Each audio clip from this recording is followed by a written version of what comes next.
उस दिन बैंक में रोज की तरह भीड़ थी। लोग लाइन में खड़े थे।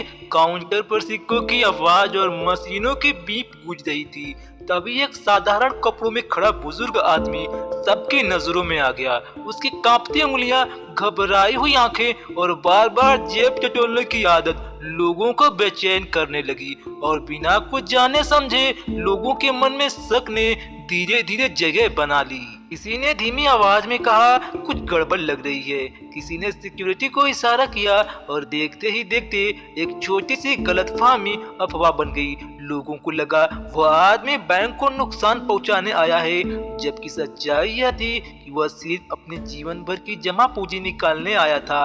लेकिन समाज अक्सर सच से पहले शक पर भरोसा कर लेता है। सिक्योरिटी ने उसे सबके सामने रोक लिया। लोग सवाल पूछने लगे, कुछ ने ऊंची आवाज में ताने मार दिए। बुजुर्ग आदमी कुछ बोलना चाहता था, लेकिन उसकी आवाज डर और अपमान के बोझ तले दब गई। उसकी आंखों में आंसू थे और हाथ कांप रहे थे, और पूरा बैंक एक पल इंसानियत भूलकर तमाशा बन चुका था। तभी बैंक मैनेजर ने दस्तावेजों को ध्यान से देखा, सिस्टम में जानकारी चेक की, और अचानक सबके सामने वह सच आ गया जिसे किसी ने जानने की कोशिश ही नहीं की थी।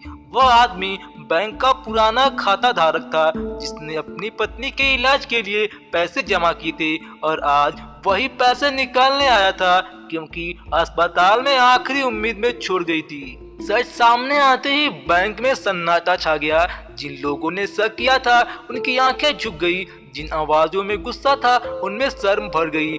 वही सिक्योरिटी जो उसे रोक रही थी अब सहारा देने लगी, और पहली बार लोगों को एहसास हुआ कि उन्होंने एक इंसान को नहीं बल्कि अपनी जल्दबाजी और सोच को कटघरे में खड़ा कर दिया है। बुजुर्ग आदमी चुपचाप अपने पैसे लेकर चला गया, लेकिन पीछे छोड़ गया एक ऐसा सवाल जो हर किसी के दिल में गूंजता रहा। क्या हम सच जानने से पहले फैसला सुना देते हैं? क्योंकि उस दिन बैंक में सिर्फ एक गलतफहमी नहीं टूटी थी, बल्कि कई लोगों की सोच भी बदल गई थी।